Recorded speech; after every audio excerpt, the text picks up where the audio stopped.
Hey, here is another beautiful story. Enjoy. Nelly!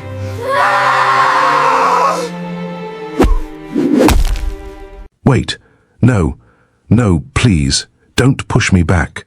The Easter Bunny's voice came out strained, muffled beneath the oversized head, but there was something in it, something too real to ignore. Parents turned, some confused, some irritated. A staff member stepped forward, hand raised. "Sir, you need to stay in character or step away." I'm not here for that," he said quickly, breath uneven. I just need to see her. Just 1 minute, please." There was a pause, the kind that makes people uncomfortable. Children nearby slowed down, their laughter fading into curious silence. The bunny took another step forward, unsteady, too unsteady. "Hey, are you okay in there?" someone asked. He didn't answer immediately, because inside that costume, Morgan couldn't breathe properly anymore. His chest tightened, sharp, sudden. His vision flickered. But then, he saw her, across the playground. Small, bright, alive Nelly. For a second, everything else disappeared. The noise, the crowd, the fear. It was just her.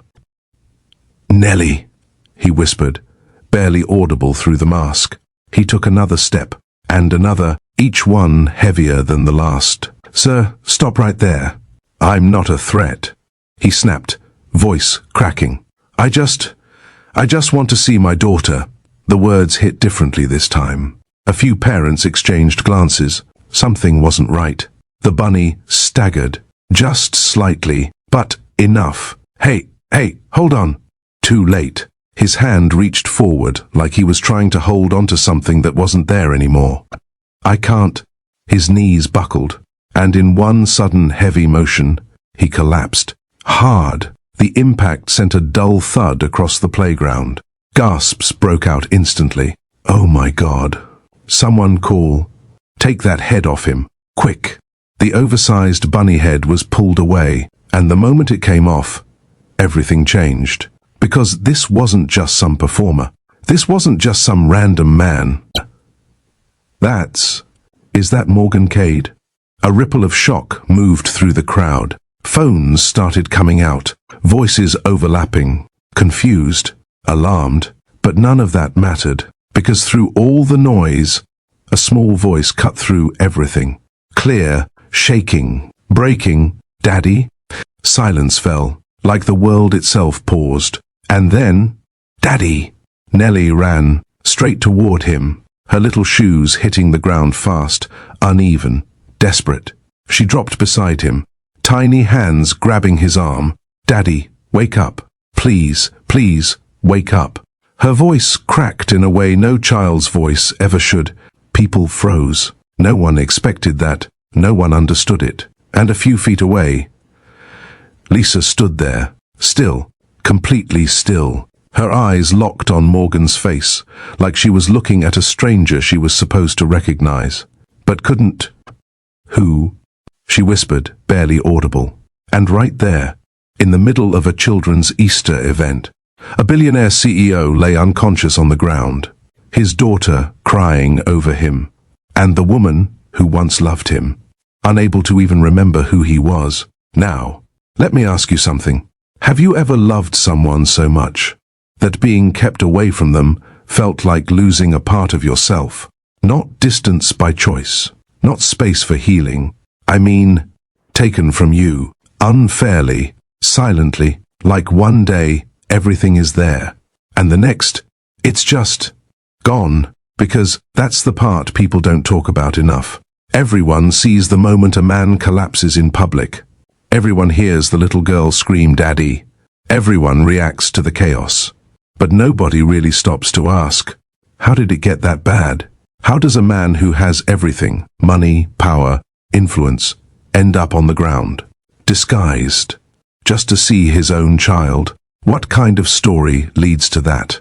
What kind of pain builds up to that moment? And maybe you've never been in that exact situation.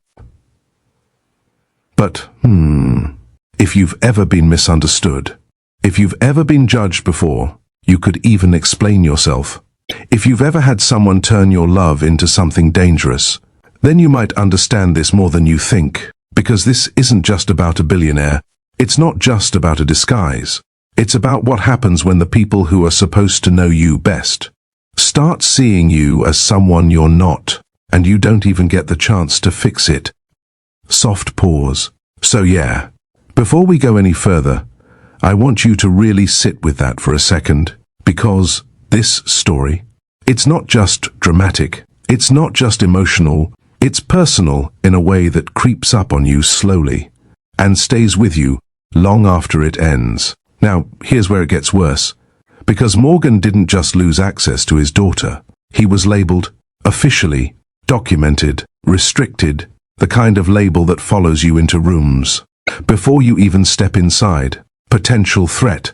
Yeah, that's what they called him. A man who built companies from nothing. A man who never missed a single doctor's appointment when Nellie was a baby. A man who used to rock her to sleep at 3 a.m. when no one else could calm her down. Now, he wasn't dad anymore. He was risk. And the system? It didn't ask questions the way you'd expect. It reacted. Fast. Cold. Final. Well, sir, given the report filed against you, we have to prioritize the child's safety.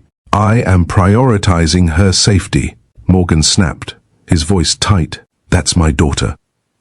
Then you should understand why this distance is necessary. Necessary. That word stayed with him. Because no one stopped to ask what actually happened that day in the park. No one asked why Lisa looked at him like she'd never seen him before. No one asked what kind of father chooses to stay quiet. Instead of fighting publicly, they just processed it, filed it, moved on. And Morgan? He had to live inside it. Every day, every night, knowing his daughter was out there, growing, laughing, forgetting. And here's the part that really hits.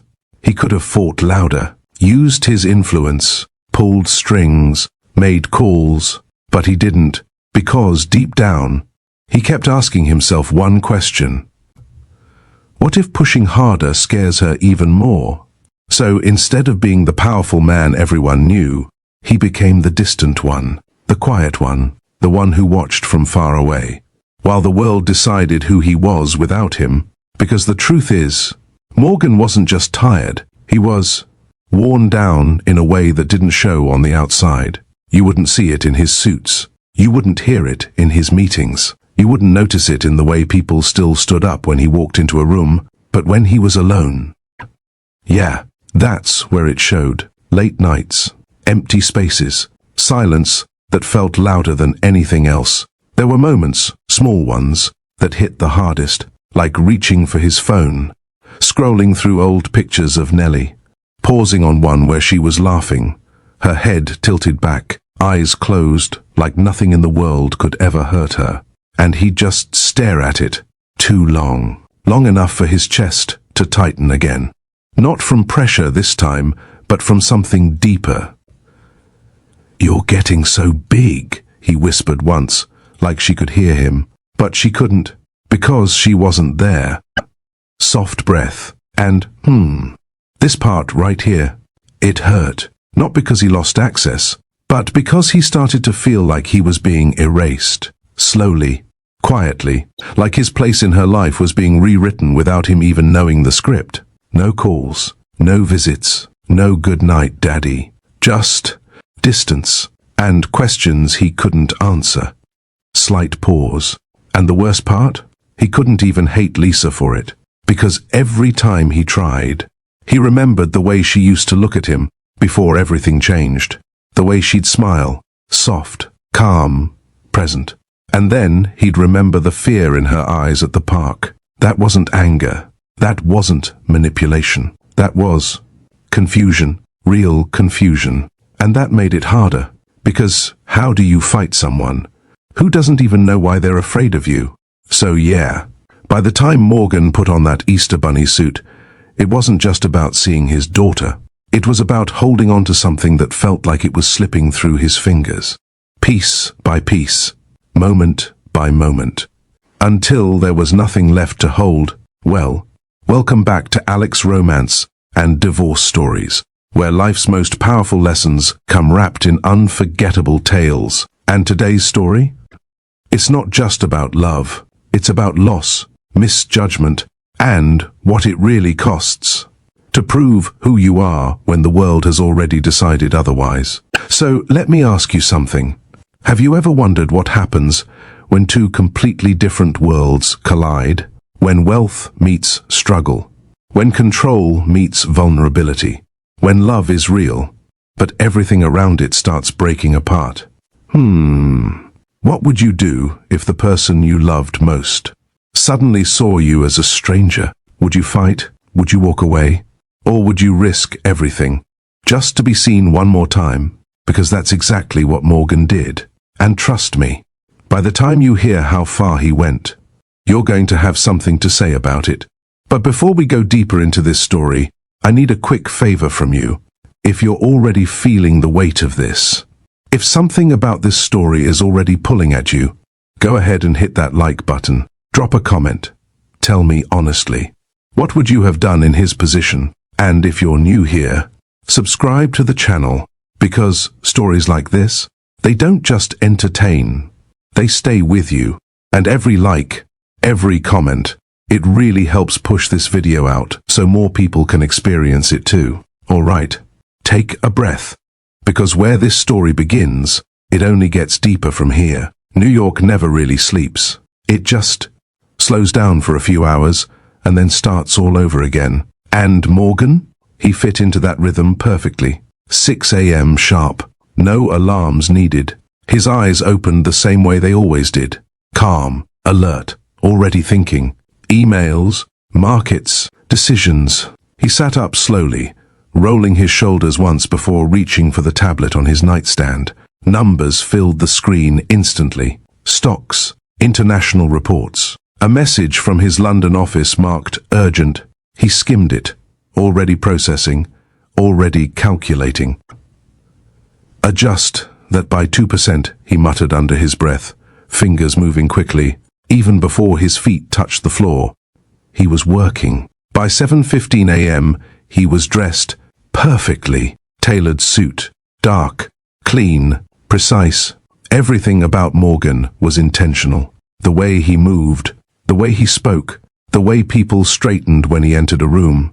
His driver didn't speak much, didn't need to. They both understood the routine. City traffic flowed around them as Morgan reviewed documents on his tablet, occasionally pausing to respond to a message. Yes. Push that meeting to noon. No, I don't want projections. I want actual numbers. A brief silence. Then, and tell them I'll handle it personally. He ended the call without hesitation. By the time he stepped into the glass building that carried his name, the day had already begun. Good morning, Mr. Cade. Morning. Board meeting is ready. He nodded once, already walking. No wasted movement, no distractions. Inside the boardroom, voices quieted almost immediately. Executives straightened.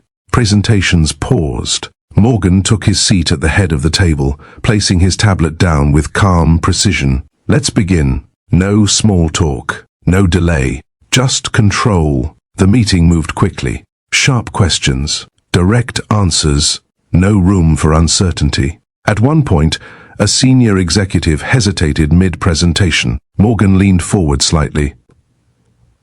You're not sure about those numbers? The man blinked. Well, we're still verifying. Then why present them? Silence. Heavy. Uncomfortable. Morgan didn't raise his voice. He didn't need to. Bring me verified data, he said, sitting back. Not assumptions. That was Morgan. Decisive. Uncompromising. Focused. A man who built his world on certainty, on control, on knowing exactly where everything stood. At all times. But control only works when life follows logic. And not everything does. Because while Morgan Cade could predict markets, negotiate billion-dollar deals, and command entire rooms without raising his voice, there was one part of his life that refused to follow his rules. By midday, Morgan had already made decisions that would shift entire departments. Approvals, rejections, strategic pivots. Each one delivered with the same calm authority. Proceed. Cancel it. No, we're not investing in that. There was no hesitation in him, no second guessing, just clarity. His assistant kept pace beside him as they moved through the hallway. You have a call with the Chicago branch in 10. Move it to 15. And the legal team. I'll see them after lunch. She nodded quickly, adjusting her notes. Keeping up with Morgan wasn't easy. It required precision, timing, understanding his rhythm without him needing to explain it. Lunch wasn't really lunch. It was another meeting, another negotiation, another room where people watched him carefully, waiting for cues, measuring his reactions. Morgan listened more than he spoke. But when he did speak, people paid attention. Your offer is inefficient, he said calmly, cutting through a long explanation. You're asking for flexibility without providing stability. The man across from him shifted slightly. We can adjust the terms. You should have done that before walking in here. A pause. Then, but I'll give you one more chance. Control. That's what defined him. Not just in business, but in everything. Even his silence had weight. By evening, the city lights reflected off the glass walls of his office. The skyline stretched endlessly beyond him. Alive, constant, unpredictable. Morgan stood near the window, hands in his pockets, watching it for a moment. Not thinking about work this time. Just looking. His phone buzzed. He glanced down. Another message. Another decision waiting to be made. He picked it up, answered, handled it, because that's what his life had become.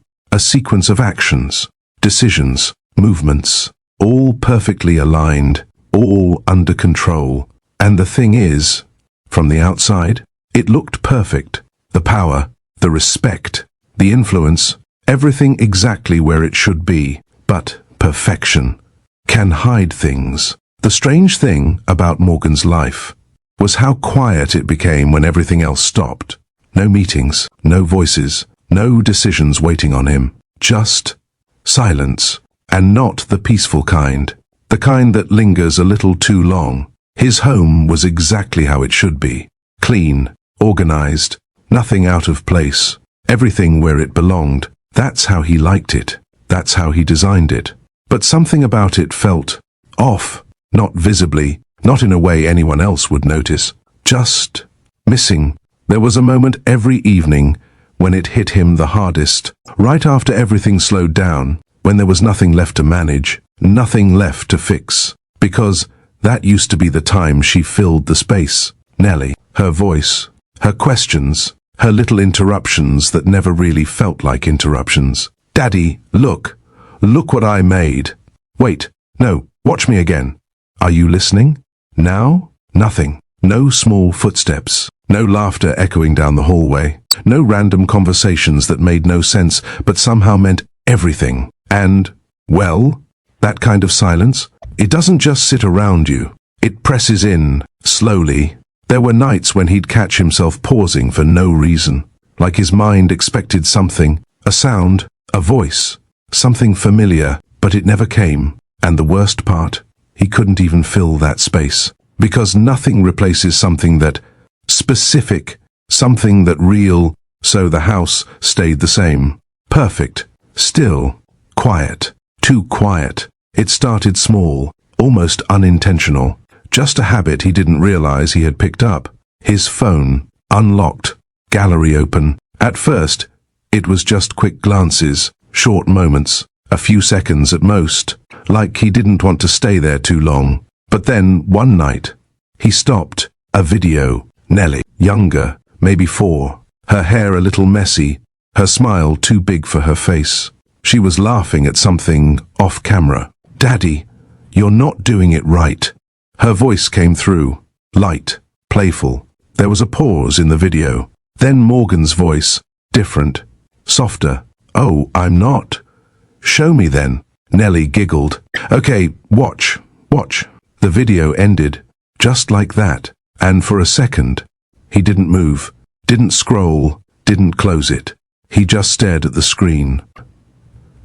Yeah, he said quietly. almost to himself. And something about that moment, it didn't break him loudly. It didn't shatter anything. It just settled in, deep, heavy, because that version of his life, it wasn't gone because of distance. It was gone because something changed. Something he couldn't fix with money, or influence, or control. And that's when it really started to sink in. Not all losses happen all at once. Some of them happen slowly, and by the time you realize what's happening, you're already standing in the middle of it. Lisa wasn't always difficult to understand. That's the part people get wrong when they hear stories like this. They assume it was always chaos, always tension, always something unstable. But no, in the beginning, Lisa was warm, not loud, not overwhelming, just present. She had this way of listening that made people feel like they mattered, like what they were saying wasn't just being heard, it was being held. And for someone like Morgan, who lived in a world where conversations were transactional, that mattered more than he expected. "Do you ever stop thinking?" she asked him once, a small smile playing on her lips. Morgan looked at her, slightly confused. "About what?" "Everything," she said. "You're always somewhere else in your head."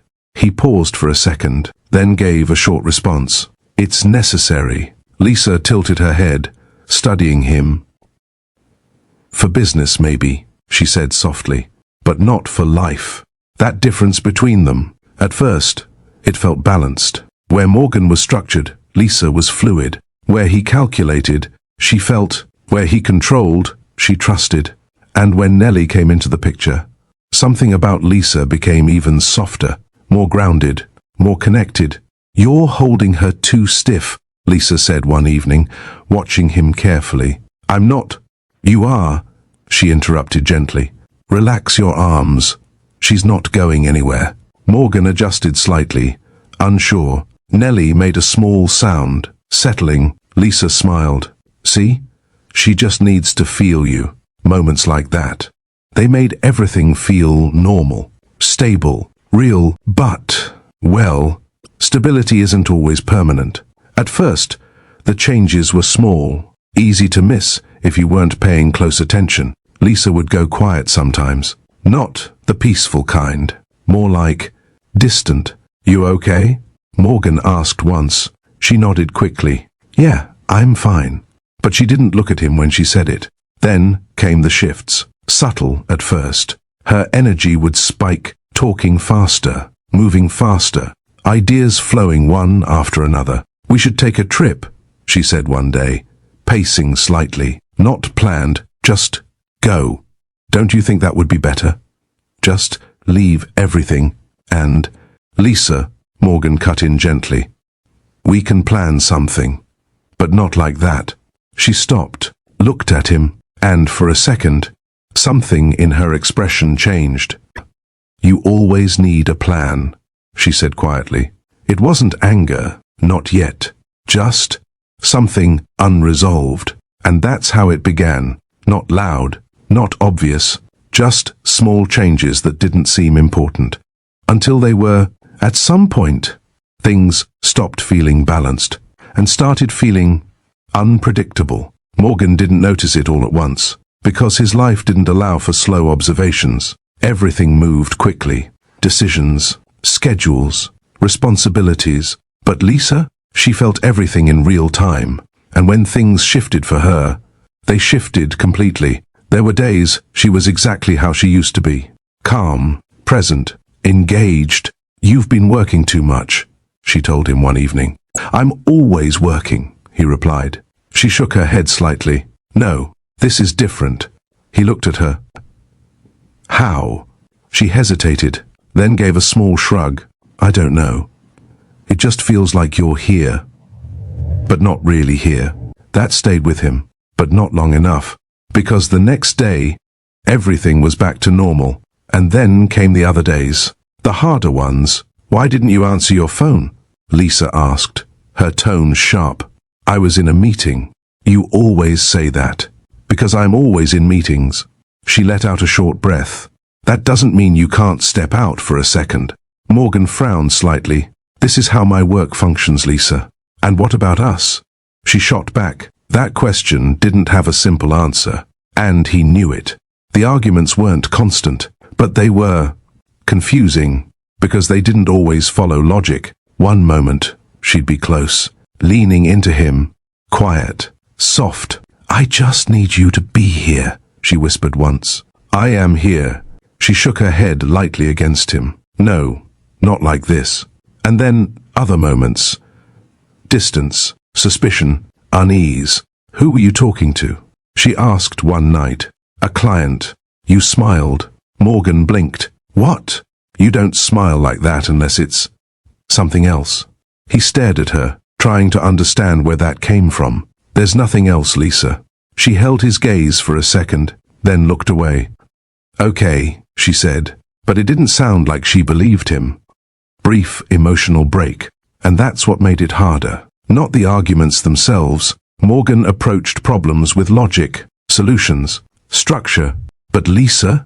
She was reacting to something deeper, something he couldn't fully see, or fully understand. And slowly, that gap between them, it started to widen, not dramatically, not all at once, just enough to change everything. The hardest part about loving Lisa was that you never knew which version of her you were going to wake up to. And at first, Morgan didn't even realize that's what it was. He thought it was stress, fatigue, maybe just adjustment. Because when things were good, they were really good. Lisa would laugh more, stay close.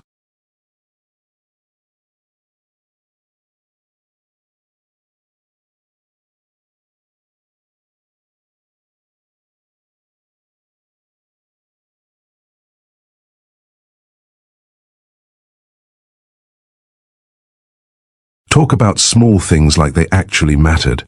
"Do you remember the first time we met?" she asked one evening, her tone light, almost playful. Morgan glanced at her briefly. "Of course. You judged me. I assessed you." She laughed softly. "See? That's exactly what I mean."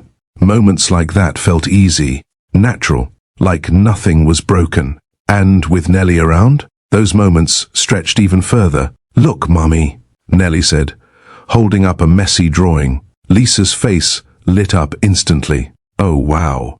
Is that us?"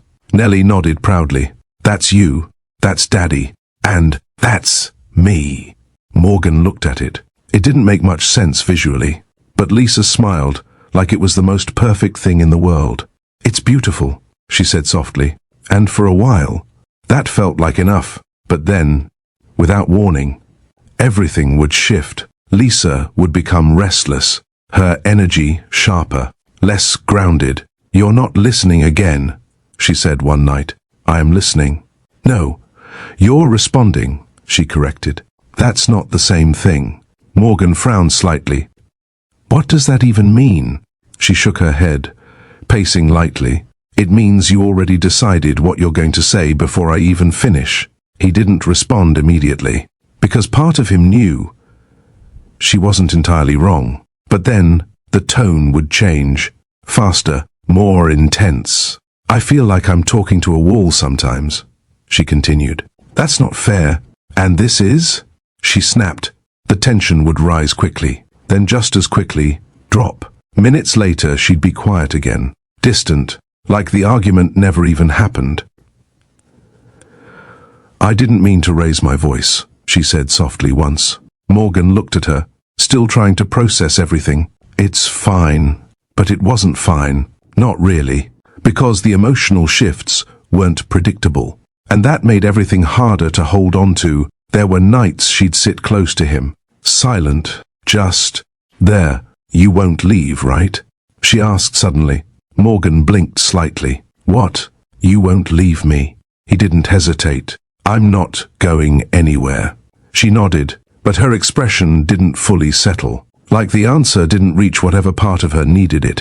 And then, other nights, she'd look at him like she didn't recognize him at all. "Why are you looking at me like that?" he asked once. Lisa hesitated. "I don't know," she said quietly. That was the part Morgan couldn't fix. Because you can solve problems. But how do you solve something that keeps changing shape? And, slowly, what once felt like love with depth started to feel like love with uncertainty. It didn't happen during a fight. That's what made it worse. There was no big argument, no shouting, no final words. Just a normal morning. Morgan left for work the same way he always did. Routine, structured, nothing out of place. Lisa had been quiet that morning, but not unusually quiet. "Do you need anything before I leave?" Morgan asked. She shook her head lightly. "No, we're fine." A pause, then softer. "Drive safe." That was it. Nothing in her tone suggested anything was wrong. Nothing in her expression gave anything away. And Nellie? She had been her usual self. "Bye, Daddy," she called out. Morgan gave a small nod. "Be good." "I am good." That was the last time everything felt normal. Because when Morgan came back that evening, something was off. Immediately. The house was too still. No sound, no movement, no sign of anything happening. "Lisa?" He called out. No response. "Nellie?" Nothing. At first, it didn't feel serious. Just unusual. He checked the living room. Empty. The kitchen. Clean. Untouched. A slight pause. "Lisa." He called again. Louder this time. Still nothing. And then, that feeling started, the one that doesn't come from logic, the one that sits in your chest before your mind catches up. He moved through the house again, faster this time. Bedroom. Empty. Closet. Some things missing. Not everything. Just enough. Bathroom. Clear. And that's when it clicked. Not all at once, but enough to understand. No. His voice was low, barely there, because there was no note, no explanation, no message, just absence, and the kind of silence that doesn't feel peaceful, but final. The first night, Morgan didn't panic, not outwardly, because panic wasn't something he allowed himself to show, not in business, not in life. He made calls, quiet ones, careful ones. "Have you seen Lisa today?" "No, sir." "What about earlier this week?" "No." Short answers, no leads. He checked places that made sense, places she used to go, familiar routines, anywhere that felt logical. Nothing.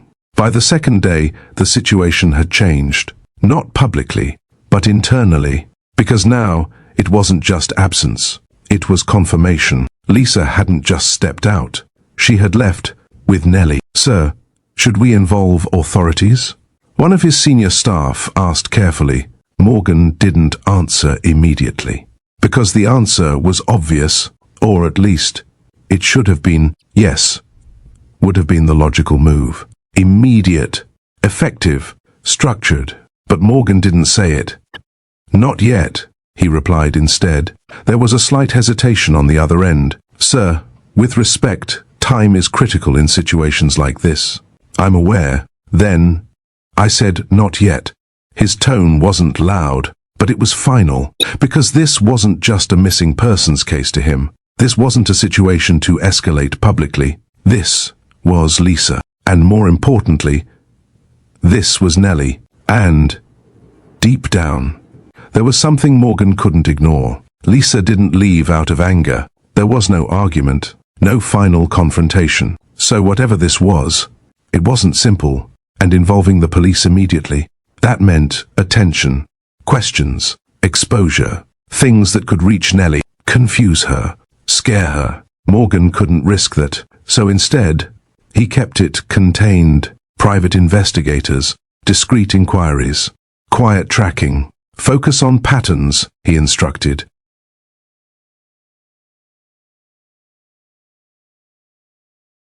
Where she felt comfortable, not just where she lived. "Yes, sir." And keep this off any public records.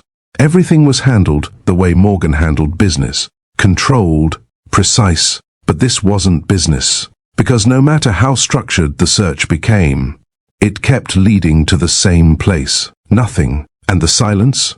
It started stretching, longer, heavier, harder to ignore. Time moved differently after that. Not slower, just heavier. Days passed, then weeks. Morgan maintained his routine, meetings, decisions, structure. From the outside, nothing changed. But internally, everything had shifted, because every decision he made now carried something else behind it. Reschedule that, cancel this, approve the contract. All of it happening while a single thought sat quietly in the background. Where is she? And more importantly, is she okay? That question stayed with him constantly, not loud, not overwhelming, just present. There were opportunities to push harder, to escalate. People suggested it more than once. Sir, we can expand the search radius. We can involve authorities discreetly. There are ways to speed this up. Morgan listened, considered, but every time he pulled back, because this wasn't about finding her quickly. Not entirely. It was about finding her without breaking something in the process. Children remember fear differently, he said once, more to himself than anyone else. And that mattered, because if Nellie saw flashing lights, strangers asking questions, tension in every direction, that would stay with her. And Morgan couldn't allow that. So instead of reacting as a powerful man, he chose to respond as a father, carefully, patiently, quietly. Even when it cost him time, even when it cost him certainty, he reduced his presence in certain areas, stopped visiting places they used to go, not because he didn't want to, but because he didn't want Lisa to feel followed, because if she felt threatened, she might move again, and then the distance would grow even further. Just keep her safe, he said one night, his voice lower than usual. That's all that matters. It wasn't a command. It wasn't strategy. It was something else. Because at some point, Morgan stopped thinking about control and started thinking about protection, even if it meant protecting Nellie from himself. At some point, holding everything together starts to feel like holding your breath for too long. Morgan didn't break all at once. That's not how it happened. It came in small moments, unplanned, uncontrolled, like forgetting what he was about to say in the middle of a meeting. We'll move forward with the... He stopped, just for a second, long enough for the room to notice. His assistant glanced up. Sir? Morgan blinked once, then continued, like nothing happened. With the revised projections, no one questioned it. No one would. But that moment, it stayed with him longer than it should have. Because that didn't happen to him. Not before. Then there were the nights. Sleep became inconsistent, not completely gone, just broken. He'd close his eyes, try to rest, and then thoughts. Where could she be? Did she have enough? Was Nellie asking questions? Was she asking about him? That one stayed longer than the others, because he didn't know the answer. There were times he'd sit in the dark without realizing how long he'd been there. No phone, no distractions, just stillness. This doesn't make sense, he said quietly once, like saying it out loud might change something. But it didn't, because the situation didn't follow logic, and that's what made it harder to carry. Morgan was used to solving problems, breaking them down, finding structure, creating outcomes. But this, there was nothing to solve, not yet, just waiting, searching, thinking, and that kind of pressure. It doesn't explode, it builds, slowly, until even the smallest things start to feel heavier than they should. And for the first time, in a long time, Morgan didn't have control over that weight. The number was already on his screen. All he had to do was press call. It had taken longer than it should have to get to that point. Weeks of waiting, weeks of holding back. But something had shifted that night. The silence felt different, heavier, less patient. Morgan stared at the screen. His thumb hovered just above it. This is getting out of hand, he said quietly. Because it was. 6 months. No direct contact, no confirmation. Just pieces, fragments, possibilities. Anyone else would have called by now, immediately, without hesitation, and for a moment, Morgan almost did. His thumb moved slightly, closer, because this was his daughter, and logic was starting to push harder than restraint. They could find her faster, he said under his breath. They could end this. His jaw tightened slightly, because that part was true. The system was built for this. Resources, reach, authority, everything he had chosen not to use. But just as his thumb was about to press down, he stopped. Not because he changed his mind quickly, but because something else interrupted it. A thought, clear, unavoidable. What if this scares her? Not Lisa. Nellie. What if she sees strangers, uniforms, questions she doesn't understand? What if she looks around and doesn't feel safe anymore? Morgan's hand lowered slightly.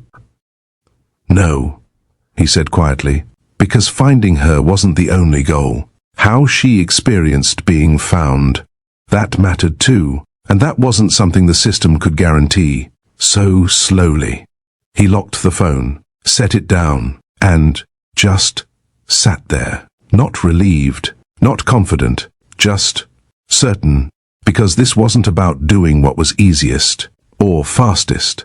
It was about doing what was right, even if it meant waiting longer, even if it meant carrying more, and that's what made those 6 months feel like something much bigger than time. It didn't happen because of luck, and it wasn't sudden either. One of the private investigators had been tracking patterns, quietly, carefully. "Sir, we may have something," the voice said over the phone. Morgan didn't respond immediately, because, after 6 months, hope had become something he handled cautiously. "Go ahead," he said. "There's been consistent activity in a park on the east side. Same time, almost every day, a woman matching Lisa's description, and a child." That was enough. Not confirmation, not certainty, but enough. Morgan didn't rush in immediately. That wasn't how he operated. He waited, watched. The next day, he went, and the moment he saw her, everything else faded. Nellie. She was right there, running, laughing, her hair catching the light as she moved. For a second, Morgan didn't move, because seeing her again after all that time didn't feel real. "She's okay," he said quietly. That was the first thing that mattered. Then, his eyes shifted.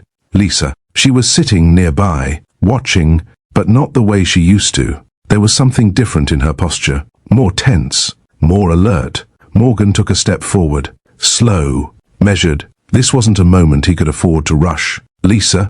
He called out, his voice steady. She didn't respond immediately, so he stepped closer, just enough to be seen clearly. "Lisa, it's me." That's when she turned, and everything changed. The look on her face, it wasn't anger. Morgan had expected anger, prepared for it even. But this was something else. Fear, immediate, unfiltered. Lisa's eyes widened slightly as soon as she saw him. Her body tensed. "No," she whispered. Morgan stopped moving. "Right there, Lisa, it's okay," he said quickly. "I'm not here to—" "Don't come closer." Her voice broke through the space sharply, louder than expected. Nellie turned, confused. "Mummy!" Lisa reached for her immediately, pulling her close, too quickly, too tightly. "It's okay, baby, it's okay," she said, but her voice didn't match the words. Morgan's expression shifted, not defensive, not aggressive, just confused. "Lisa, what are you doing?" he asked carefully. She shook her head, stepping back slightly. No, you need to stay away." "From you?" He said. "Lisa, I'm not—" "Don't," she snapped, her voice rising again. People nearby started noticing now, conversations slowing, attention shifting. Morgan lowered his tone, trying to keep things calm. "You're scaring her," he said softly. Just let me talk to you." But Lisa wasn't listening. Not fully. Her breathing had changed. Faster, unsteady. "He found us," she said under her breath, almost to herself. "He actually found us." Morgan froze slightly at that. "Lisa, what do you mean, found you? I've been looking for you." She shook her head again, harder this time. No, this isn't happening," she said, her voice tightening. "You're not supposed to be here." Nellie looked between them, confused, uncertain. "Mummy, who is that?"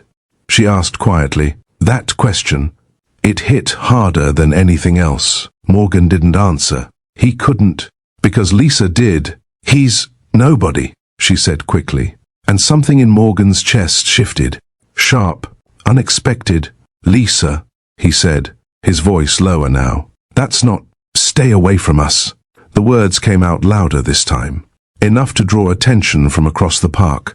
And now, people weren't just watching, they were reacting, some stepping closer, others pulling out their phones. Morgan raised his hands slightly, not in surrender, just restraint.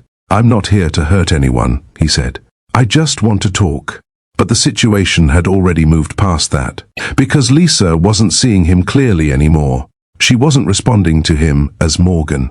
She was reacting to something else entirely, and there was nothing he could say in that moment that would change that. By that point, the situation had already slipped out of Morgan's control. Voices were rising.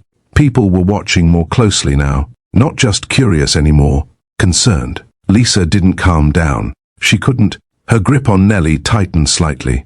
Her eyes kept shifting between Morgan and the people around them. "Someone call security," she said, her voice unsteady but loud enough to carry. Morgan's expression hardened just a little, not out of anger, but realization. "Lisa, you don't need to do that," he said carefully. "This doesn't have to." "Yes, it does." She cut in quickly, her voice cracked, not controlled, not measured. "There's something wrong," she continued, shaking her head. "You shouldn't be here. You weren't supposed to find us." That word again, find. Morgan took a slow breath, trying to ground the moment. "I'm her father," he said, his tone steady. "You know that."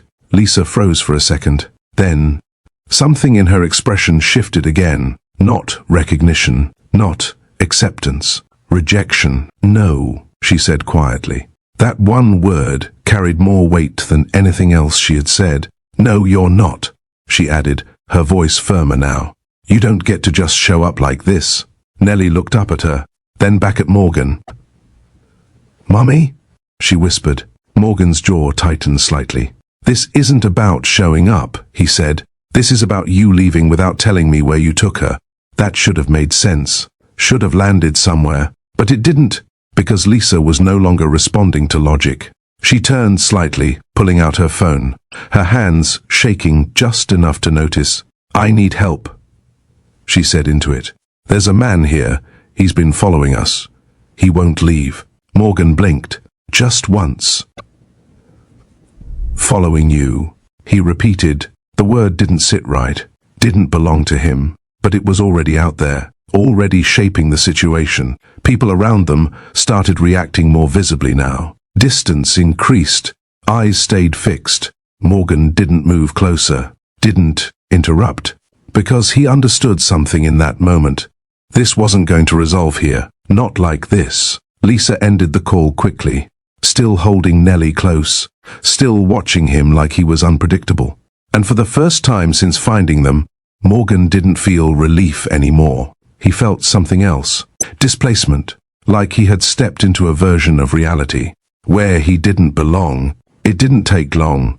Authority always moves faster when fear is involved. Within minutes, the situation shifted again. Voices lowered. Movement became more controlled. And suddenly, Morgan wasn't just a man in a park anymore. He was a situation being handled. "Sir, we're going to need you to step back." The tone was calm, professional, but firm. Morgan looked at them, then at Lisa, then at Nellie. "I'm not causing a problem," he said evenly. "I'm trying to speak to my family." One of them stepped slightly closer. "We understand that, sir. But right now, we need you to give them space." Space. That word again. Morgan exhaled slowly. "This is a misunderstanding," he said. "You can verify who I am." "I'm not." "We will," the officer replied.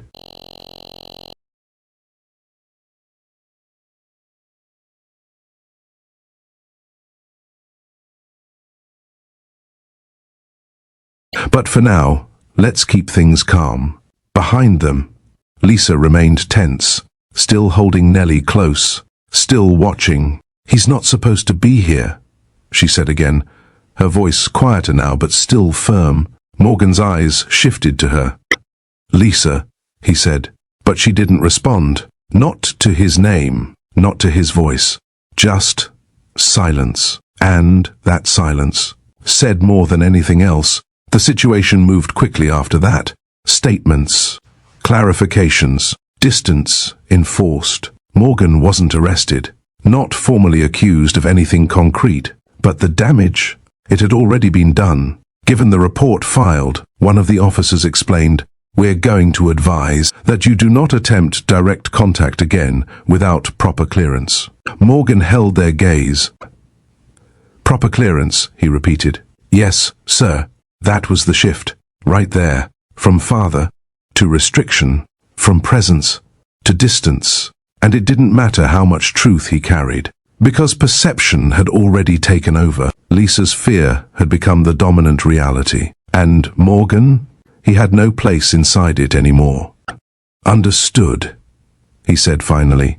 The words came out steady, controlled, but they didn't reflect what was actually settling inside him, because in that moment, he realized something he hadn't fully faced before. This wasn't just about finding his daughter anymore. This was about proving that he even had the right to be near her. And that was a different kind of battle. Imani Rivers didn't walk into rooms trying to be noticed. And somehow, she always was. Not because she demanded attention, not because she forced presence, but because there was something about the way she carried herself that made people pause. Composed, intentional, unapologetically grounded. She wasn't impressed by titles, didn't adjust her tone based on status, and definitely didn't shrink to make anyone else feel bigger. "Your proposal is solid," one of the junior associates told her quietly. "But you might want to soften your approach in there." Imani raised an eyebrow slightly. "Soften?" she repeated. "Yeah, I mean, he's not exactly easy to deal with." She gave a small nod. "Good. Neither am I." That was Imani. No performance, no pretending. Her work spoke clearly. Her presence spoke louder. And her background? It wasn't built on shortcuts. She had learned early. If something was going to stand, it had to be built right. Not rushed, not borrowed, not dependent. Where'd you learn to negotiate like that? Someone asked her once. Imani shrugged lightly. "Watching people underestimate me." There was no bitterness in her voice, just truth, because she had seen enough to understand how people operated, what they assumed, what they overlooked, and she adjusted accordingly. By the time her name landed on Morgan's desk, it wasn't by accident.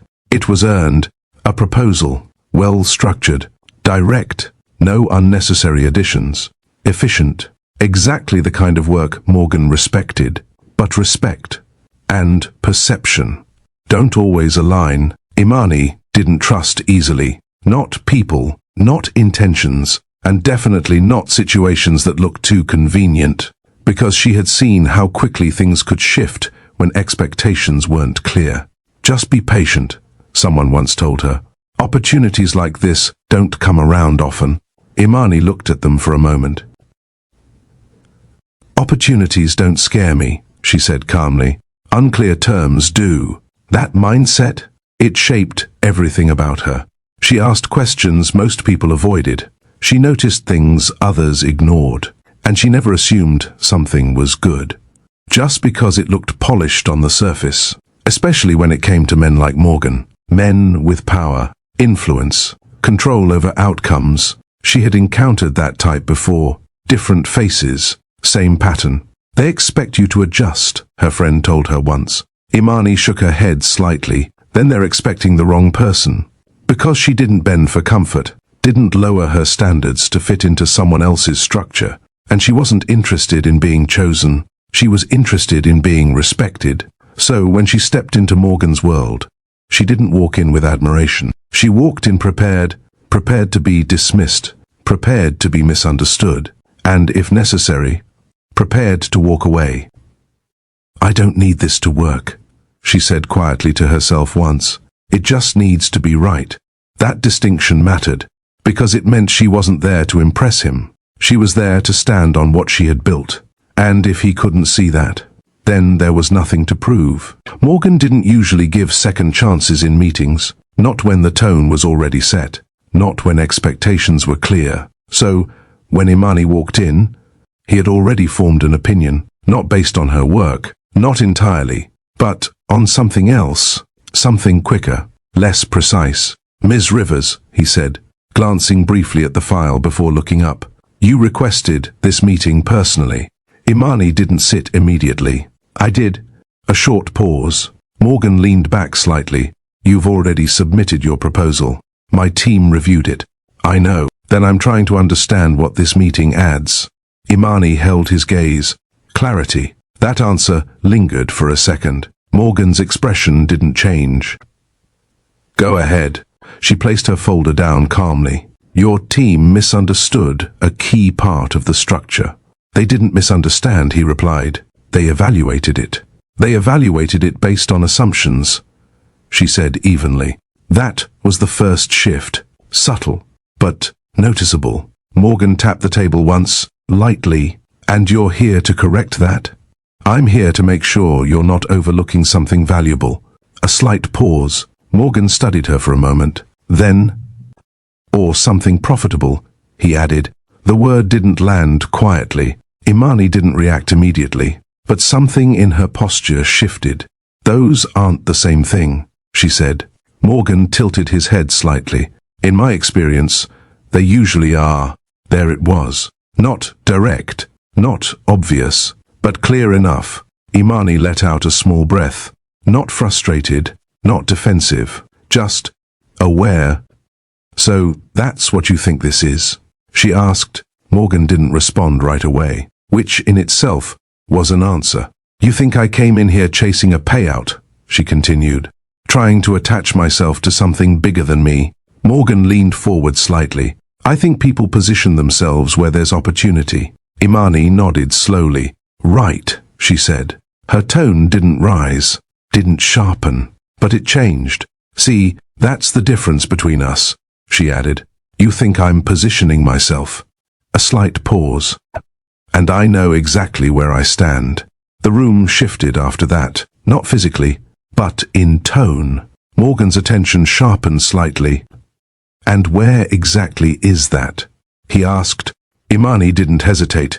"On something I built," she said, "not something I'm trying to access." Morgan's expression remained controlled, but his focus stayed on her now. "Fully, you're confident," he said. "That bothers you?" "No," he replied. "It makes me question your expectations." Imani folded her arms slowly. "My expectations are simple," she said. "If something is valuable, it should be recognized. And if it isn't?" Morgan asked. "Then I walk away." That answer landed differently, because most people didn't say that in his office. Most people adjusted, negotiated, stayed. Imani didn't sound like she needed to. Morgan leaned back slightly. "You're very sure of yourself," he said. "I'm very clear on what I bring," she corrected. A brief silence settled between them. Not uncomfortable, just measured. Morgan tapped the file lightly. "Do you know how many people sit where you're sitting and say the same thing?" he asked. Imani gave a small nod. "Probably a lot. And most of them are wrong." She held his gaze. "Then it's a good thing I'm not most people." That line didn't come out forced, didn't sound rehearsed. Just steady. Morgan watched her for a moment longer, trying to place something, because she wasn't reacting the way he expected. No pressure, no urgency, no attempt to convince him beyond what needed to be said. "You don't seem concerned about the outcome," he noted. Imani shrugged lightly. "I'm concerned about alignment," she said, "not approval." That answer sat differently, because it removed something from the equation, dependency, and Morgan noticed that. "You're either very confident," he said slowly, "or very comfortable walking away." Imani tilted her head slightly. "Both can exist at the same time." Another silence, longer this time. Then Morgan closed the file. "Leave it," he said. Imani didn't move immediately. "That's it?" she asked. "For now."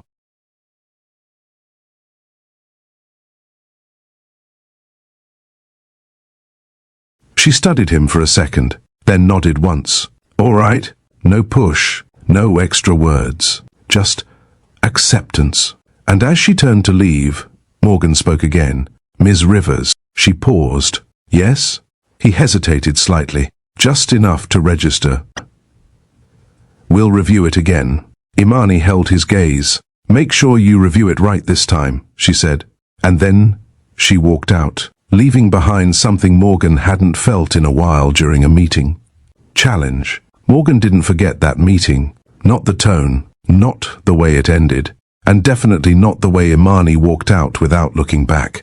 Most people would have followed up immediately, adjusted, tried to secure the opportunity. She didn't. Days passed. No emails, no calls, no attempt to check in. That stood out, because in Morgan's world, silence like that usually meant one of two things: disinterest or certainty. And something told him it wasn't disinterest. Have her proposal pulled again, he said to his assistant. It's already under review, sir. No, he replied. I want to go through it personally. That wasn't standard, not for him, but this wasn't standard either. When he looked at it again, really looked at it, he saw what she meant. Not exaggerated, not overstated, just precise. This should have been flagged differently, he said quietly, because the value wasn't obvious at first glance. But once you understood the structure, it changed things.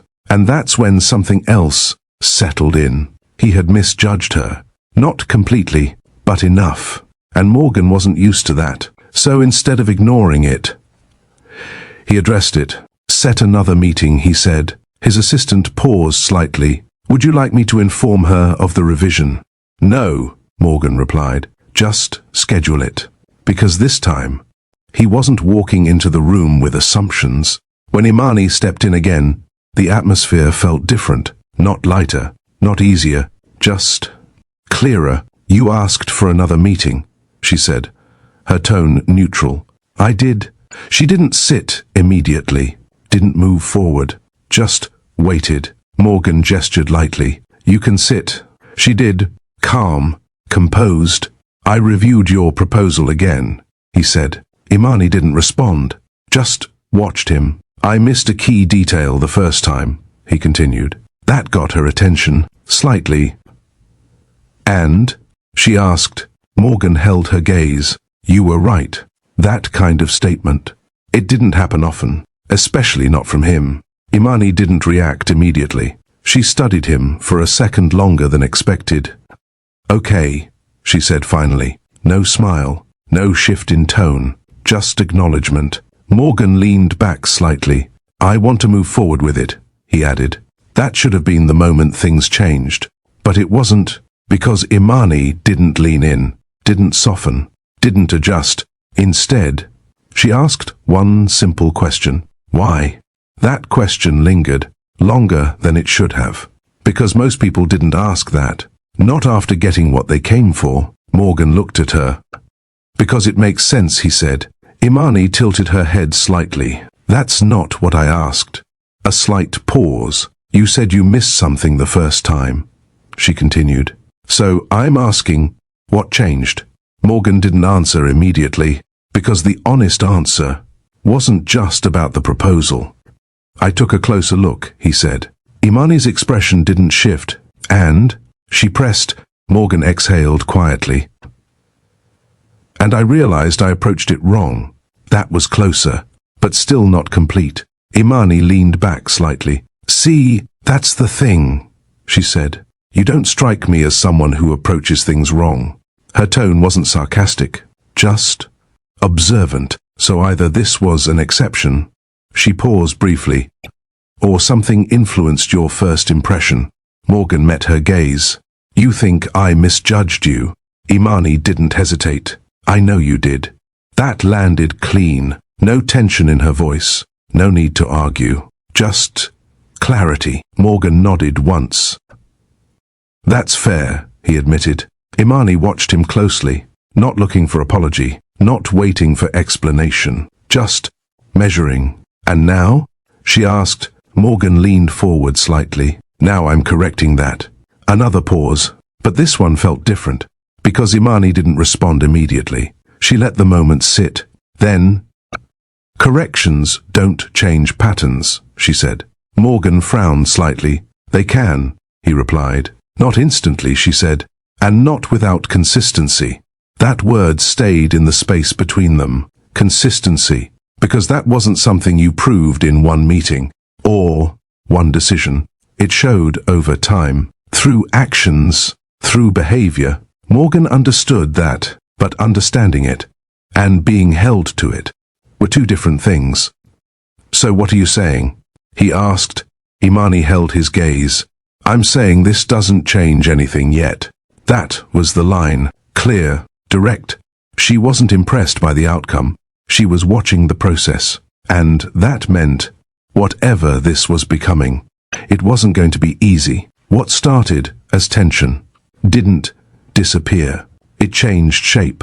The meetings became more frequent. Not forced, not unnecessary, just consistent. And with each one, the tone shifted slightly. Not softer, not easier, just more aware. "You're still overlooking a variable," Imani said, flipping a page toward him. Morgan glanced at it. "That doesn't affect the outcome," he replied. "It does if the timeline shifts." He looked at her again, longer this time. "You account for delays in every scenario?" "I account for reality," she said. A small pause. "Fair," Morgan admitted. That kind of exchange became normal, not agreement, not conflict, something in between. There were moments where the conversation moved past work. Briefly, unexpectedly. "You don't like inefficiency," Imani noted once. Morgan gave a slight nod. "It wastes time." "And control," she added. He glanced at her. "You think this is about control?" Imani leaned back slightly. "I think you like knowing where things stand." "That's not the same thing." She gave a small shrug.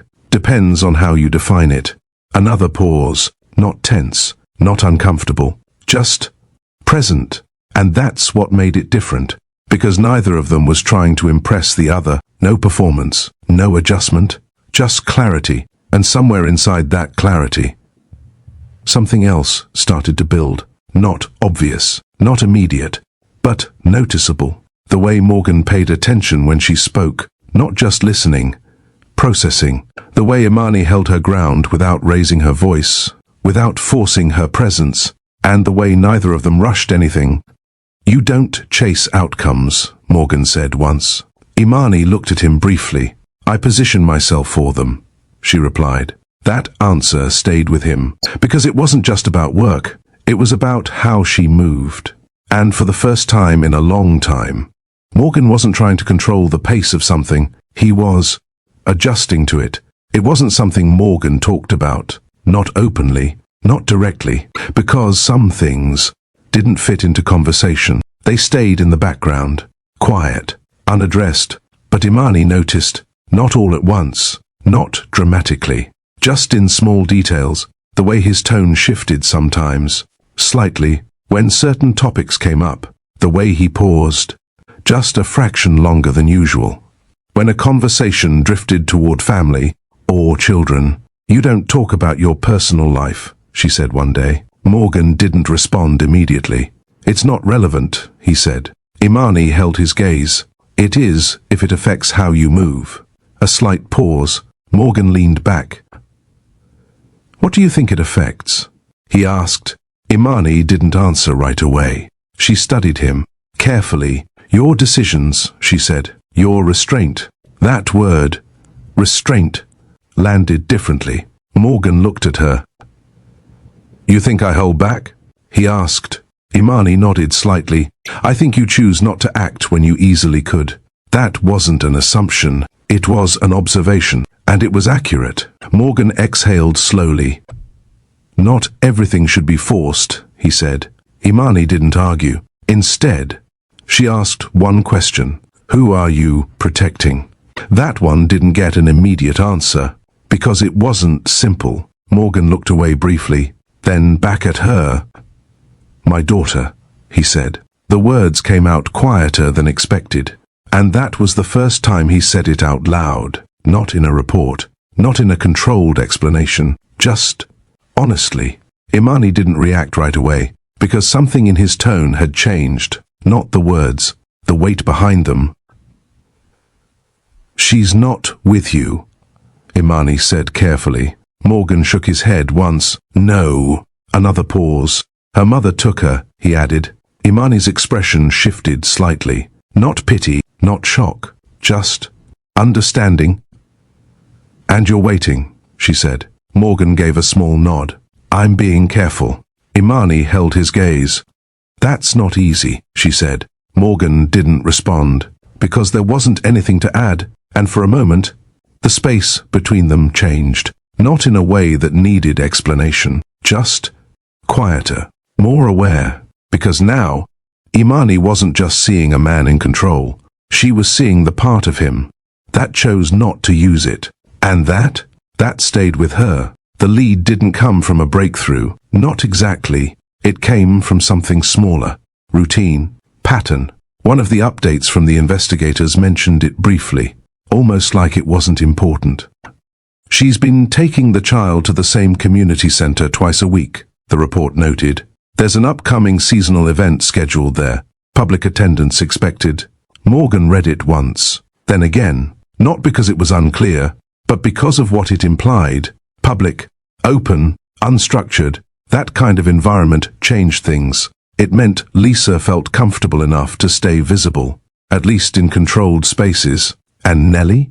She was still being taken out, still interacting, still living normally. That mattered. "Send me the details," Morgan said.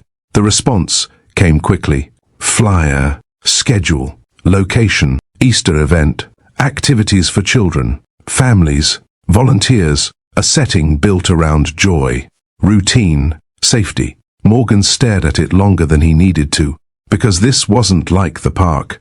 This wasn't accidental. This was predictable, planned, and that made it an opportunity, but also a risk, because environments like that, they're sensitive. Children everywhere, parents watching, structure in place, one wrong move, and everything could escalate again. "This isn't simple," he said quietly, because it wasn't just about showing up, it was about how he showed up, and whether that presence would be seen as safe or threatening. That distinction, it mattered more now than ever. When Morgan brought it up to Imani, he didn't present it as a plan. He presented it as a possibility. "There's an event," he said, "public, structured. She's been there before." Imani listened, didn't interrupt, and she asked. Morgan leaned back slightly. "It's a controlled environment, less likely to trigger a reaction." Imani tilted her head. "You're assuming that based on what?" Morgan paused. "Based on the setting," he said. Imani didn't respond immediately. Instead, she asked something else. What happens if she reacts the same way? That question sat there, because it wasn't hypothetical. It was realistic. Morgan exhaled quietly. "Then I leave," he said. Imani studied him. "Just like that?" "Yes." "No conversation? No attempt to explain?" Morgan shook his head once. "I'm not there to force anything." That answer didn't satisfy her. "You've been not forcing things for 6 months," she said. Morgan's expression didn't change. "That's intentional. And what has it changed?" That one landed, because the answer was clear. Nothing. Morgan didn't respond immediately, and Imani noticed that. "You're careful," she said. "I get that." A slight pause. But careful doesn't always mean effective. Morgan looked at her. "What are you suggesting?" Imani leaned forward slightly. "I'm saying you're approaching this like you're still in control of how it plays out. I'm trying to avoid making it worse. And what if doing nothing is what's keeping it exactly where it is?" She asked. That question didn't have an easy response, because part of him knew she wasn't wrong. But acting differently, that carried its own risk. Morgan looked away briefly, then back at her. "You think I should just show up and hope it works?" Imani shook her head. "No," she said. "I think you should show up differently." That word, differently, It shifted the direction of the conversation, because this wasn't about location anymore.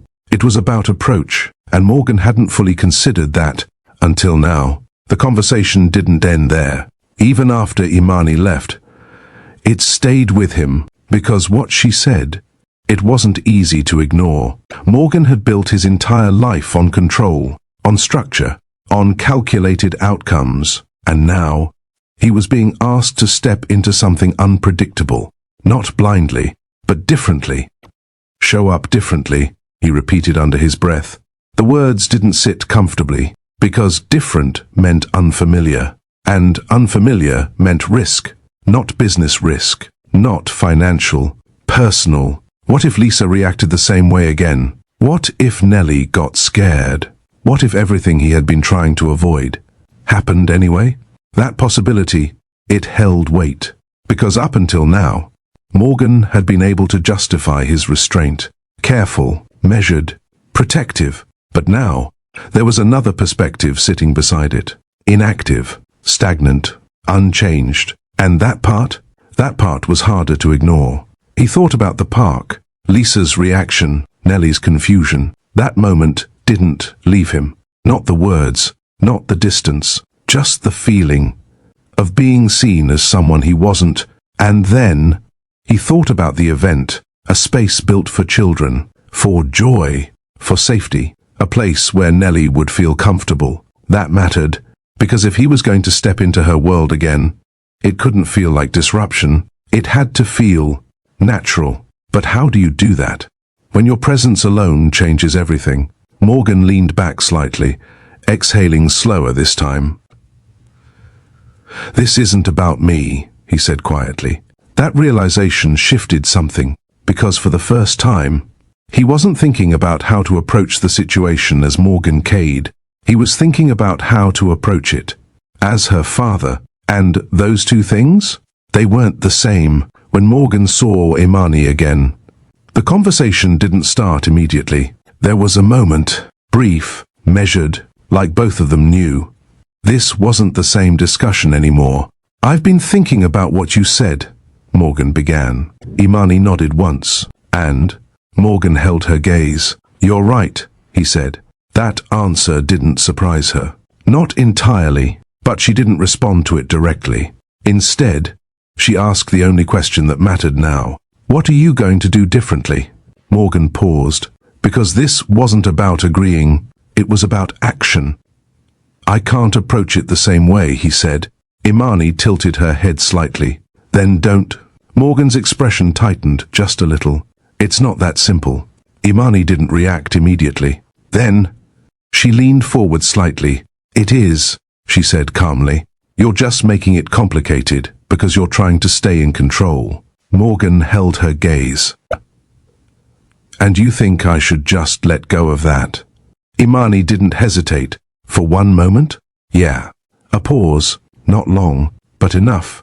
Because what she was suggesting, it wasn't small, it was identity. Everything Morgan had built was tied to who he was, how he showed up, how he operated, how he was perceived.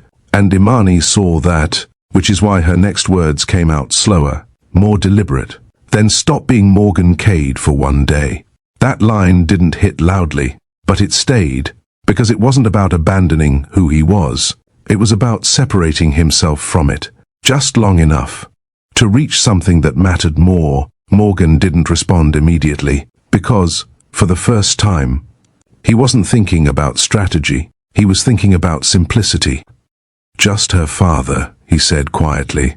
Imani nodded once, just that, and in that moment, the plan didn't feel complicated anymore. It felt clear, not easy, not guaranteed, but clear. And sometimes, that's all you need to move forward.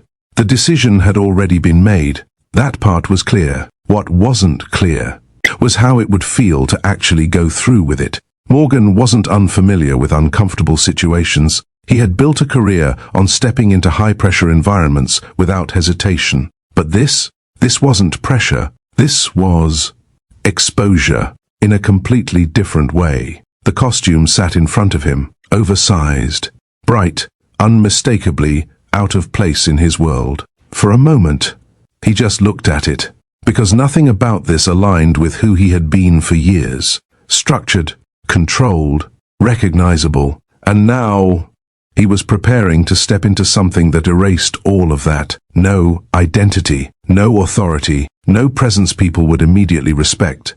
Just a character. "This is what it takes," he said quietly. Not as a question, not as doubt, just acceptance. Because the goal hadn't changed, Nellie, that was still the center of everything.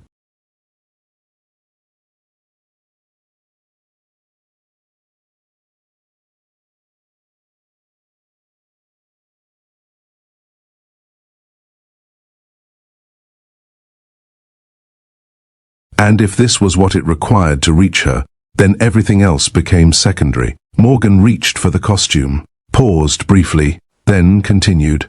Each piece felt unfamiliar, not physically, but mentally, because with every adjustment, there was a shift, less recognition, less control, more anonymity. And for the first time in a long time, Morgan wasn't preparing to be seen. He was preparing to be overlooked. And that required something different. Not strength, not dominance. Something quieter. Humility. Imani didn't announce her presence. She didn't need to. Morgan noticed her the moment she stepped into the room, not because she said anything, but because the atmosphere shifted slightly. "You're actually going through with it," she said. Morgan glanced at her briefly. "I said I would." Imani crossed her arms lightly. "Studying him. This isn't something you're used to," she said. Morgan gave a small nod. No, that answer was simple, but honest, and that mattered, because this wasn't a situation he could control with confidence or experience. "This doesn't guarantee anything," she added. "I know, and it could go wrong." Morgan didn't respond immediately. "I know," he repeated. Imani held his gaze for a moment longer, not questioning his decision. Just understanding the weight of it, because this wasn't about strategy anymore. This was about risk, personal risk. "You're doing this without any certainty," she said. Morgan exhaled quietly. "I don't have certainty to work with." That answer stayed in the space between them, because it wasn't just factual, it was revealing. Imani shifted slightly. "And you're okay with that?" she asked. Morgan paused, because okay wasn't the right word. But he answered anyway. "I don't have another option that feels right." Imani nodded once. That made sense. Not because it was safe, but because it was honest, and honesty was something she paid attention to. "Then don't hesitate when you're there," she said. "Whatever moment you get, take it." Morgan looked at her. "I will." Another pause, not tense, not uncertain, just still. And for a brief second, the conversation moved away from everything external. No business, no strategy, no tension. Just two people standing in a moment that mattered. "You're different when it comes to her," Imani said quietly. Morgan didn't deny it. "I should be..." Imani held his gaze. "Yeah," she said softly. And something about that exchange, it didn't need to be explained. It just stayed. The moment didn't shift suddenly. It wasn't dramatic. It just lingered.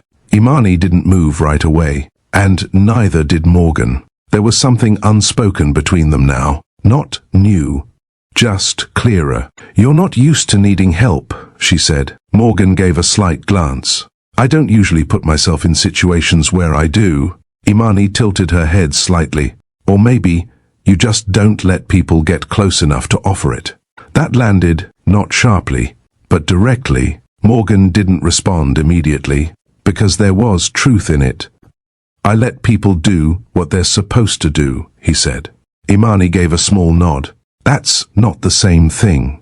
A quiet pause settled between them. Morgan looked at her more carefully this time. "And what do you think this is?" he asked. Imani didn't rush her answer. "I think this is the first time you're doing something you can't control, and you're letting someone stand in it with you." That shifted something, because it wasn't framed as weakness. It was framed as trust. Morgan held her gaze. You think that's what this is? Imani didn't look away. I think you wouldn't have listened to me if it wasn't. Another pause. Not uncomfortable. Not uncertain. Just real. And for a brief second, the distance between them felt smaller. Not physically, but in understanding. Morgan's voice lowered slightly. You didn't have to stay involved. Imani shrugged lightly. I don't stay where I'm not respected. Morgan nodded once. That's consistent. And you're still earning it, she replied. There was no edge in her tone, just truth. And that's what made it different. Because this wasn't built on attraction alone. It was built on observation, understanding, and something neither of them rushed to define. And right here, this moment, it matters more than it seems, because this isn't just about a plan anymore. It's about intention. It's about a man stepping outside of everything he built, just to reach someone who doesn't even know he's trying this hard. And, if you've been following this story closely, you can feel it shifting from control to something deeper. So let me ask you, what would you do in his position? Would you risk everything like this? Or would you walk away before it gets worse? If you're still here, drop a comment right now. Real love. Because stories like this, they hit differently when you're really paying attention. And if this moment is already pulling you in, go ahead and like the video. It helps more people find stories like this. Alright, let's keep going. Because what happens next is where everything changes. The event was exactly what it was supposed to be. Loud, bright, full of movement. Children running between activity stations. Parents standing nearby, watching, talking, occasionally calling out names. Nothing about it felt tense. Nothing about it felt uncertain. It was the kind of environment built on comfort, predictable, safe. And that's what made Morgan's presence inside it so delicate. Because he didn't belong there in the way everyone else did. Not openly, not clearly. The costume changed that. From the outside, he was just part of the event. Another figure moving through the space, smiling, waving, no recognition, no expectation, just presence without identity. And for what he needed, that was enough. Morgan moved carefully, not rushing, not drawing attention, because this wasn't about being seen. It was about finding her. Every movement stayed controlled. Even inside the discomfort of the suit, the air felt heavier than expected. Restricted, but he ignored it. Because the focus hadn't shifted. Nellie, that was still the center of everything. And somewhere in that space, she was there. Morgan scanned the area slowly. Groups of children, different faces, different voices, none of them. Her, not yet. He adjusted slightly, moving toward another section.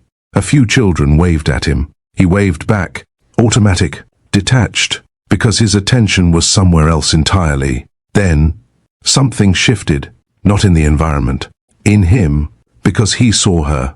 It wasn't confusion. It wasn't uncertainty. It was immediate recognition. Nellie. She was standing near one of the activity tables, focused on something in front of her, completely unaware. And for a second, Morgan didn't move, because seeing her like that, after everything, it didn't feel real. She looked the same, but different, a little taller, more aware. Still, her. She's okay, he said under his breath. That thought came first. Before anything else, relief. Then, everything else followed. 6 months, distance, silence, all of it, condensed into one moment. Morgan took a step forward, slow, measured, not too close, not too fast. Because this moment, it couldn't be rushed. Nellie glanced up briefly, not directly at him, just aware of movement. Then she looked again. Something about him caught her attention. Not recognition, not yet, just curiosity. Morgan's chest tightened slightly, not from the suit, from everything building at once. He moved a little closer, close enough to speak, but not enough to overwhelm. Hey there. He said softly. His voice came out slightly muffled, different, filtered through the costume. Nellie tilted her head slightly. Still watching, Morgan paused, because this was it, the moment he had waited for, and suddenly, all the control he had practiced didn't feel as steady anymore. I just wanted to... He stopped, because even that felt like too much, too direct, too soon. Nellie kept looking at him, trying to understand something she couldn't fully place, and in that moment, Morgan felt it. Everything, the distance, the time, the weight of what had been lost, all of it, rising at once, and for the first time since he stepped into that space, something inside him started to give. Everything started to come at once, not in pieces, not gradually, all at once. Morgan's breathing shifted first, subtle, then tighter. The air inside the costume felt different now, heavier, warmer, but that wasn't the only thing, because what was happening inside him was stronger than anything physical. Nellie was right there, right in front of him, close enough to reach, close enough to speak to, and yet, so far from understanding who he was, that distance, it hit harder than anything he had prepared for. "It's me," he said quietly. The words barely came out clearly. Nellie blinked slightly, still watching, still trying to figure something out, but there was no recognition yet. And that was the moment everything shifted. Because Morgan had imagined this differently. He had imagined a moment of connection, a moment where something clicked. But this was uncertainty, and it pressed down on him all at once. His chest tightened further. Breathing became uneven, too shallow, too fast. He tried to steady it, tried to slow it down. Just a second, he muttered.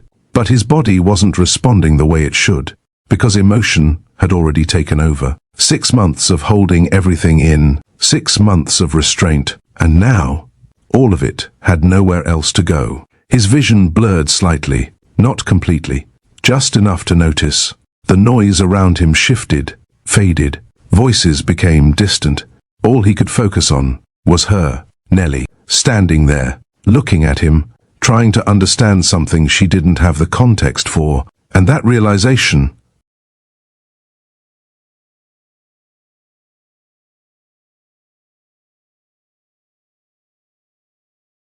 it hit deeper than anything else, because, for her, this wasn't a reunion.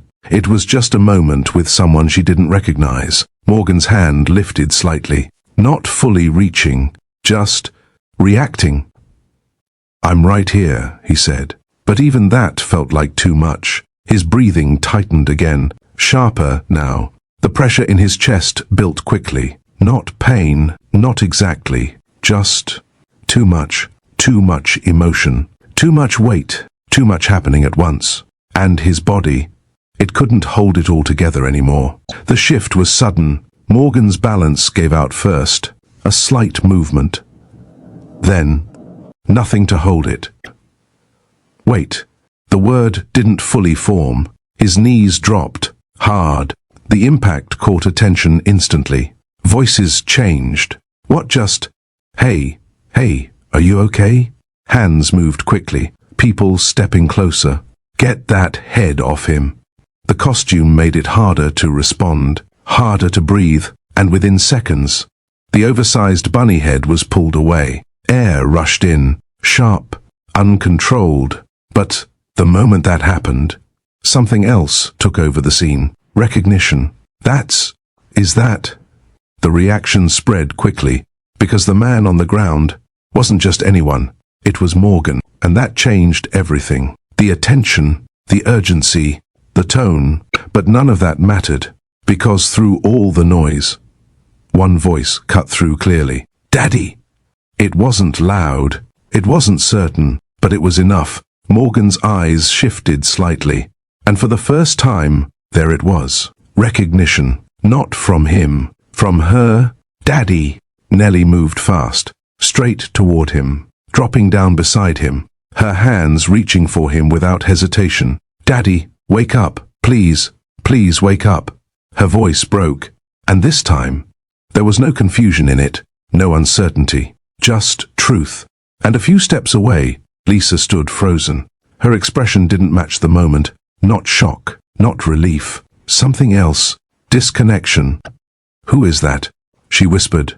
The words barely carried, but they landed, because while everything was being revealed, something else was still broken. And right there, in the middle of everything, Morgan lay there, unconscious, his identity exposed, his daughter calling for him, and the woman who once knew him, still unable to recognize him at all. The noise around them didn't matter anymore. Not the voices, not the movement, just her. "Daddy, please, please, wake up." Nellie's voice wasn't confused anymore. It wasn't uncertain like before. It was clear, because something had clicked. Not logically, not through explanation, but through feeling. The moment the mask came off, something connected. Maybe it was his face, maybe it was his voice, maybe it was something deeper she didn't have words for. But she knew, and that knowing, it came out in the only way she understood. She held onto him tightly, not pulling away, not hesitating. "Daddy, I'm right here, I'm right here." Her words came out uneven, rushed, like she was trying to keep him from slipping away just by speaking. People around them slowed down, because that moment, it didn't look like confusion anymore. It looked like truth. A child recognizing her father, and holding on to him like she had been waiting for something she didn't even realize she missed. "He's her dad," someone whispered nearby, but Nellie didn't hear that. She wasn't paying attention to anything else. Her focus stayed on him. "Wake up, please." Her voice cracked again, and, for a second, her hands tightened slightly, not out of fear, out of need, because this wasn't just about seeing him. This was about not losing him again, even if she didn't fully understand why. And somewhere beneath everything, that instinct, it held strong, unshaken, because connection like that doesn't disappear. Even when time passes, even when distance tries to reshape it, it stays, waiting, until something brings it back. Lisa didn't move, not immediately. While everything around her shifted, she stayed exactly where she was, watching, trying to understand something that didn't fit. Her eyes moved between Morgan and Nellie, back and forth, like she was searching for something familiar, and not finding it. "Why is she calling him that?" she asked quietly. No one answered her, because no one knew how to. Lisa took a small step forward, then stopped. Her expression tightened slightly. "That's not," she began, then paused. "That's not right." Her voice didn't sound certain. It sounded unsettled, like something inside her was trying to line things up, and failing. Nellie didn't respond to her, didn't look back. Her attention stayed fixed. "Mummy, it's Daddy," she said, her voice breaking slightly. "He's right here." Lisa shook her head slowly. "No." That word came out softer this time, less defensive, more unsure, because she wasn't rejecting the idea out of anger. She was struggling to recognize it. "That's not him," she said again. But even as she said it, something in her tone shifted, not fully convinced, just holding on to what she believed made sense. Her breathing changed slightly, not fast, not panicked, just uneven, because reality wasn't aligning the way she expected it to. And that kind of disconnect, it creates something difficult to process. Lisa looked around briefly, at the people watching, at the reactions forming, then back at Morgan. "Who is he?" she asked. That question didn't come from denial. It came from confusion, real confusion. And that's what made the moment heavier. Because while everything was becoming clearer for Nellie, it was becoming more fragmented for Lisa. Two completely different realities, existing at the same time, and neither of them could meet in the middle. The shift from the event to the hospital happened quickly. Voices became instructions, movements became urgent. But for Morgan, there was nothing, just stillness. By the time everything settled, the environment had changed completely. Quiet, controlled, measured, the kind of place where everything was monitored, and yet none of that reached him, because he hadn't regained consciousness yet. Outside the room, The tension remained. Nellie sat close. Closer than anyone expected. She hadn't moved much. Hadn't said much either. Just stayed. "He's going to wake up, right?" she asked softly. The question wasn't directed at anyone specific, just spoken. One of the staff nearby nodded. "He's stable." That word. It didn't mean much to her, because what she needed wasn't a medical update. It was reassurance, real reassurance, and she wasn't getting enough of it. Her eyes stayed fixed on the door, waiting. Lisa stood a short distance away, still, quiet, watching everything unfold like it didn't fully belong to her. "They said he collapsed," someone explained to her. Lisa nodded slowly, but the information didn't settle. Why was he there? She asked. No one answered that directly, because the answer, it wasn't simple, and it wouldn't make sense to her the way things stood. Inside the room, the atmosphere stayed steady. Machines, monitors, soft, consistent sounds, and Morgan, lying there, unmoving, not because he was gone, but because his body had reached a limit. Too much strain, too much pressure. All at once, time passed, slowly, not measured in minutes, measured in waiting. And, just outside that door, two completely different emotional states existed side by side. One, holding on to certainty. The other, still trying to understand what was even real. When Morgan finally started to come back, it wasn't immediate, not sudden, just a small shift. Awareness returning gradually. The first thing he felt was stillness. The second was pressure, not physical, something else, like his body was catching up to everything that had already happened. His eyes opened slowly. The light felt different, the environment unfamiliar, and for a second, nothing connected. Then, it did, not all at once, but enough. The event, the moment, Nellie. His breathing shifted slightly. "Nellie," he said, his voice low. That was the first word. Not confusion, not questions, just her name, and outside. That moment didn't go unnoticed. "She's been waiting," someone said quietly. Nellie didn't hesitate. The moment she was allowed in, she moved quickly, not rushing recklessly, but with purpose. "Daddy." Her voice came out softer this time, not panicked, certain. Morgan turned his head slightly, and when he saw her, everything else faded again. But this time, it was different, because there was no distance now, no confusion, just recognition. "You're okay," he said. The words came out uneven, but clear enough. Nellie nodded quickly. "I thought you weren't going to wake up," she said. Morgan's expression shifted slightly. "I'm right here." And for the first time since everything happened, that felt real, complete. But just outside that moment, something else still lingered. Lisa, still uncertain, still disconnected from what had just been confirmed. And that meant, even though one part of the story had found its way back, another part was still unresolved. The situation didn't resolve overnight.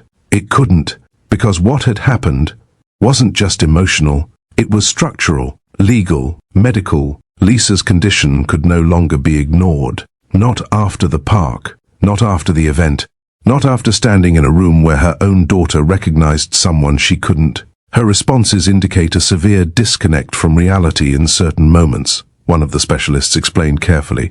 The words were clinical, measured, but the meaning? It was heavy. Morgan listened, didn't interrupt, didn't challenge, because this wasn't about proving anything anymore. It was about understanding what needed to happen next. "She needs consistent care," the specialist continued. "Structured, monitored, and supported." Morgan nodded once. "And Nellie?" he asked. A brief pause. "Children need stability," came the response.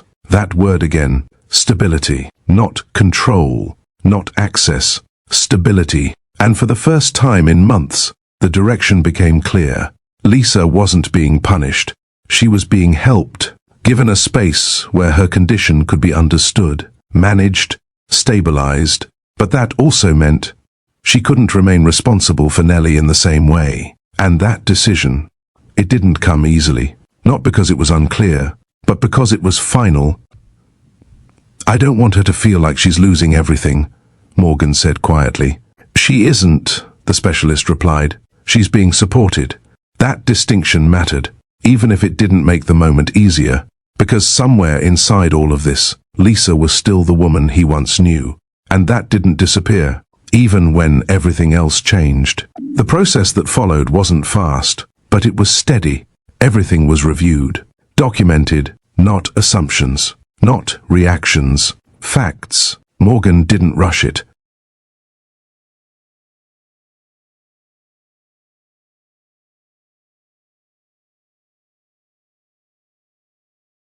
Didn't push for shortcuts, because the outcome mattered too much. "I'm not here to take advantage of the situation," he said clearly during one of the discussions. "I'm here to do what's right for my daughter." That tone, it carried through everything, measured, intentional, and it made a difference, because this wasn't the same man from the park anymore. Not in how he was being seen, not in how he was being understood. The restrictions that once held him back, they began to shift, carefully, gradually, until the direction became clear. Nellie would return to him, not as a reaction, as a decision, one built on stability, consistency, clarity, and when that moment finally settled, it didn't feel loud. It felt grounded, because this wasn't about winning. It was about restoring something that had been interrupted.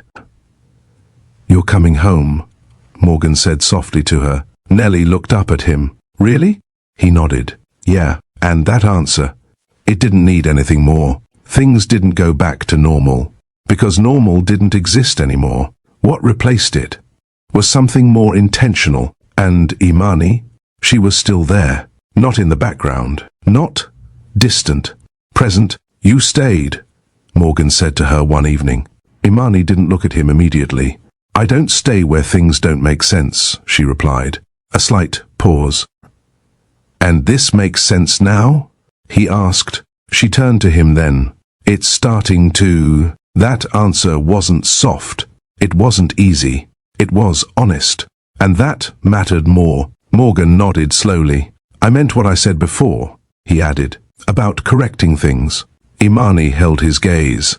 "Correction isn't a moment," she said. "It's a pattern." Morgan didn't argue that, because he understood it now, not just conceptually, through experience. "And if the pattern holds?" he asked. Imani's expression shifted slightly, not fully softened, but closer. Then, "I don't walk away," she said. That wasn't a promise. It was a decision, one that still required time. But it was there. And, for Morgan, that was enough. Because this time, he wasn't trying to rush anything. He was building it the right way. So, what do you take from a story like this? Is it about the money? The power? The influence? No, because none of those things solved the problem. None of them brought his daughter back. None of them fixed what was broken. What changed everything was something else. Restraint, patience, humility, the willingness to step outside of who you are, to become who the moment requires. Morgan had everything, but he still had to learn how to let go of control, to gain something real. And Imani? She didn't fall for status, didn't adjust for comfort. She stayed grounded, held her standards, and only moved forward when the actions matched the words, because real connection, it isn't rushed, it's earned, and sometimes it takes losing something important to understand how to hold on to what truly matters. So now I want to hear from you. What would you have done differently? Would you have handled it the same way, or taken another path entirely? Drop your thoughts in the comments. Let's talk about it. And if this story stayed with you, if it made you feel something real, go ahead and like the video, subscribe to the channel, and share it with someone who needs to hear it. Because stories like this, they're not just told, they're remembered. They're not just told, they're remembered. Thank you for watching. Please subscribe.